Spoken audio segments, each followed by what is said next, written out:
Noong dumating ako sa Saudi Arabia taong 2010, ibang-iba pa ang mga mall dito kumpara ngayon. Wala pang sinihan, limitado ang entertainment at mayroon pang tinatawag na family day. Ibig sabihin, sa ilang mall at partikular na araw o oras, pamilya lang ang maaaring pumasok. Kapag single kang lalaki at wala kang kasamang pamilya, minsan hindi ka talaga papapasukin. Kaya habang pinapanood ko ngayon ang The Odyssey sa isang modernong sinihan dito sa Riyadh, napaisip ako kung gaano na talaga kalaki ang pinagbago ng Saudi Arabia. Alam mo ba na sa loob ng mahigit 35 years, walang commercial cinema dito sa Kingdom of Saudi Arabia? Noong April 18, 2018, muling binuksan sa Riyadh ang unang commercial cinema matapos ang mahigit 3 dekada. Black Panther ang unang pelikulang ipinalabas sa AMC Cinema sa King Abdullah Financial District.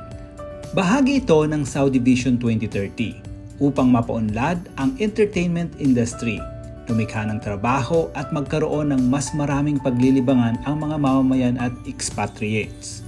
At ngayon, mayroon ng mga modernong sinihan na may IMAX, premium seats at napakagandang sound system. Katulad nitong The Odyssey, brilliant ang cinematography at sound effects. At ayon sa pinakabagong datos na inilabas ng Saudi Film Commission para sa unang kalahati ng 2025, mayroon ng 65 cinema locations at 635 movie screens na matatagpuan sa 20 lungsod sa buong Saudi Arabia. Noong 2024 lamang, mahigit 17.5 million cinema tickets ang naibenta sa Kingdom. Isipin ninyo, mula sa isang commercial cinema noong 2018, napakalayo na talaga ng narating ng cinema industry dito sa Saudi Arabia. At para sa isang katulad kong inabutan ang panahong walang sinihan at may restrictions pa sa pagpasok sa mall, kitang-kita ko talaga kung gaano kalaki ang pinagbago ng bansa.